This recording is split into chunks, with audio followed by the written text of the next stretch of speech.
বারাসাত থেকে তৃণমূলে হয়ে লড়াই করবেন সব্যসাচী দত্ত। তৃণমূলের প্রার্থী তালিকায় বারাসাত থেকে নাম রয়েছে সব্যসাচী দত্তের। সরাসরি আমাদের সঙ্গে রয়েছেন আমাদের প্রতিনিধি প্রকাশ সিনহা। প্রকাশ, কি বলছেন সব্যসাচী দত্ত? দেখো, এর আগে দুবার তিনি রাজারহাট নিউ টাউনের বিধায়ক ছিলেন তৃণমূল কংগ্রেসের। এবার তারপর বিধাননগর থেকে বিজেপি হয়ে তিনি ক্যান্ডিডেট ছিলেন। এবার কিন্তু তার নাম ঘোষণা হয়েছে বারাসাতের তৃণমূল কংগ্রেসের ক্যান্ডিডেট সব্যসাচী দত্ত। তিনি সঙ্গে রয়েছেন। সব্যসাচীদা, নতুন মাঠে পুরনো খেলা না পুরনো খেলা পুরনো মাঠে নতুন খেলা? দেখুন, বারাসাত আমি 2009 কাকলিদির লোকসভা থেকে আমার রাজনৈতিকভাবে পদার্পণ, আর তার অনেক আগে থেকে সিপিএমের অত্যাচারে বা সিপিএমের কেস খাওয়ায় যখন পালিয়ে যেতাম তখন বারাসাতে গিয়ে থাকতাম। বারাসাতের যারা বর্ষিয়ান, মিহিরদা থেকে শিবুদা এখন বারের প্রেসিডেন্ট হয়েছে, এরা অনেক ছোট বয়সে হাফ প্যান্ট পরা অবস্থায় দেখেছে। রাজারহাট নিউ টাউন থেকে আপনি দুবারের জন্য বিধায়ক ছিলেন, তো এবারও কি আশা ছিল সেখান থেকে টিকিট পাবেন? আমার কাছে দলের সিদ্ধান্ত শিরোধার্য। 12টা বিধানসভায় আমার নাম ঘুরে বেড়াচ্ছিল, আর সর্বোপরি আমার বাড়ির গার্জিয়ান মমতাদি যেটা ভালো বুঝেছে সেটা করেছে।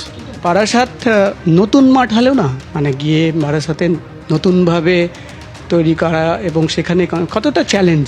কাকলিদির তো 4 বারের সাংসদ, কাকলিদির হাতের তালুতে তৈরি। কাকলিদির সঙ্গে যাব, কথা বলবো আজকে, ওনার থেকে ফিডব্যাকটা নিয়ে নেব, কোনো অসুবিধা নেই।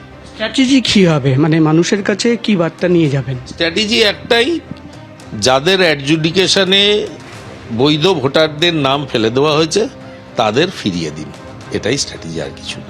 মুহূর্তে আপনাদের জানিয়ে রাখি, পূর্বস্থলী উত্তর থেকে তৃণমূলের প্রার্থী হয়েছেন বসুন্ধরা গোস্বামী। কি বলছেন তিনি প্রার্থী হয়ে তৃণমূলের টিকিট পাওয়ার পর? সন্দীপ।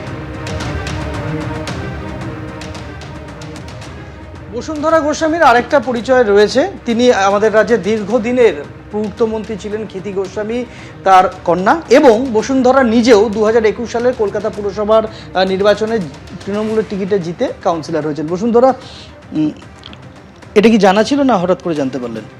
না না, একদমই জানা ছিল না, হট করে জানলাম, হুট করে। তারপর জেনে এই মুহূর্তে দায়িত্ব কতটা বেড়ে গেল, কাউন্সিলর থেকে সরাসরি বিধানসভার টিকিট? এই মুহূর্তে তো একটু তো বেশি, কারণ পূর্বস্থলী এখান থেকে খানিকটা দূর, বেশ দূর, 100 কিলোমিটারের বেশি শুনলাম। তো করতে হবে আর কি, যতই কঠিন হোক করতে হবে। দিদি ভরসা করেছেন মানে করতেই হবে। যদি ভুল না করি 1991 সালে আপনার বাবা প্রথম বিধানসভায় গিয়েছিলেন জিতে, এবং তারপর 1991 সালে, এবং তারপরে 2011 সালে পরিবর্তনের সময় উনি জিতেছিলেন। 2016-তে মনে হয় উনি পরিবর্তনের সময় আলিপুরদুয়ারে উনি চলে গিয়েছিলেন ওনার বিধানসভায়, কিন্তু ওখান থেকে জেতা হয়নি। তো এবার সেই জায়গায় দাঁড়িয়ে আবারও বিধানসভায় ঢোকার সুযোগ আপনার কাছে। ঠিক আছে, দেখা যাক। এখনো বিধানসভা বহু দূর, এখনো অনেক লড়াই লড়তে হবে। মানুষ যাতে বিভ্রান্ত হয়ে গিয়ে বিজেপিতে ভোট না দেয়, অন্য জায়গায় ভোট না দেয়, সেটা হচ্ছে আসল কথা। কি করবেন, কি নীল নকশা কিভাবে সাজাচ্ছেন?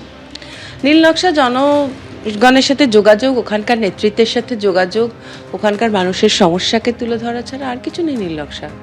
এবিপি আনন্দ, এগিয়ে থাকে, এগিয়ে রাখে।